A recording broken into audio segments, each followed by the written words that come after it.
another video in this tech series, and I think that with this one we have made it 15. If you are new to this channel, this is just a series where I go over and rumble a bit on the state of different teams, different players, or anything that's going on in the world of football, competitions even. I've talked about most recently about Chelsea, City, and Bayern Munich, but previous to that I've also talked about the 5 leagues in Europe and other things.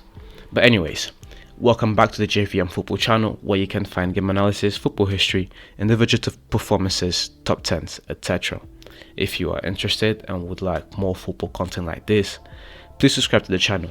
Today I'll be talking about AC Milan, a very interesting team, one of the biggest clubs in Europe, and the team that I had big expectations for this season, but who so far have disappointed me really.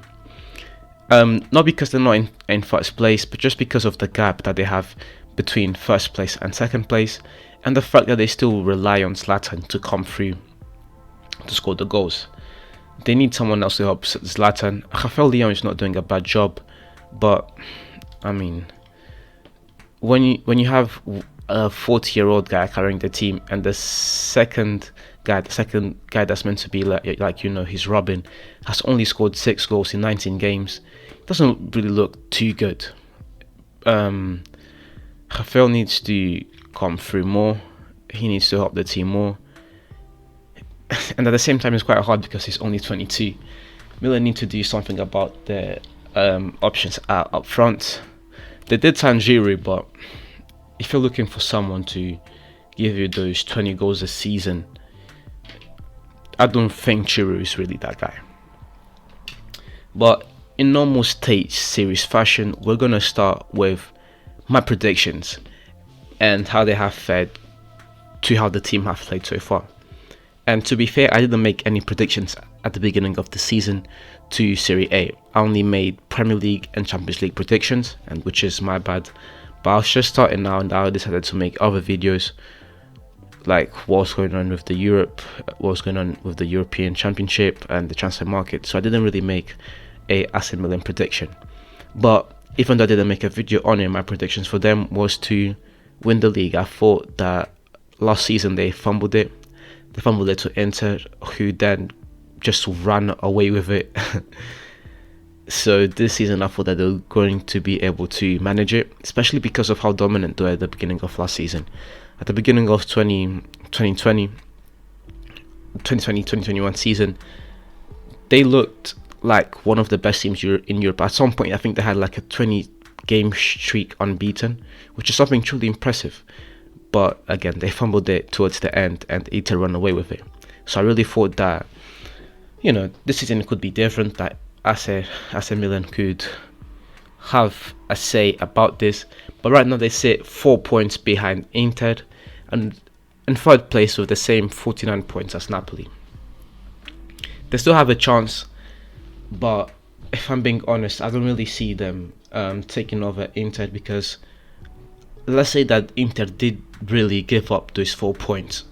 Are Milan really going to stay perfect until the end of the season to capitalize on these mistakes?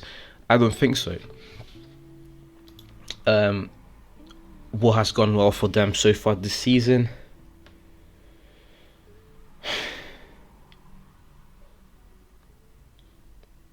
I mean, the team isn't playing horribly, and they still have a chance to win the league.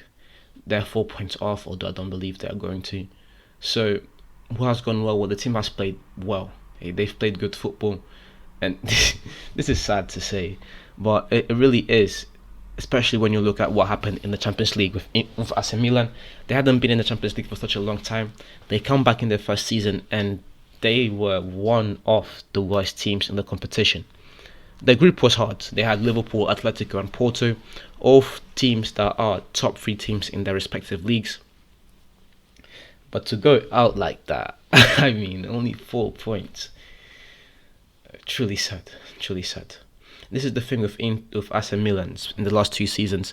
I will applaud for their comeback, because if you look at, for example, from 2012 to 2020, that 8-year stretch, Inter were horrible. They hadn't even made the Champions League once.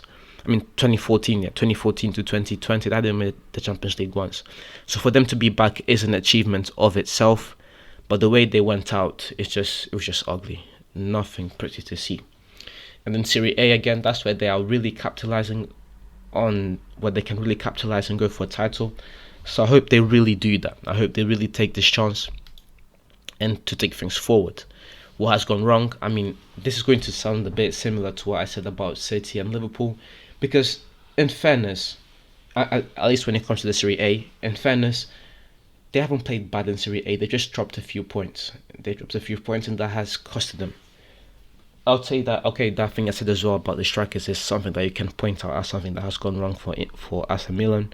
They could have done a better job of getting someone more clinical than Giroud, younger, and who, you know, would give you better numbers. Although no one comes to mind that quick. Oh, actually, Martial comes to mind. They could have gone for Martial, but it is what it is. So overall, because I haven't really been watching the Serie A this season, I'm going to be honest. So overall, what I would rank AC Milan season this season would be a 7.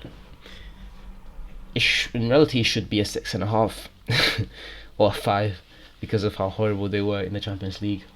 But again, they were in one of the most difficult groups, and if you put them in a easier group, I think they go through. And I'm repeating myself here, but I think I don't want anyone to think that I'm just being hard on them for no reason. I understand that they haven't done so bad in the Serie A.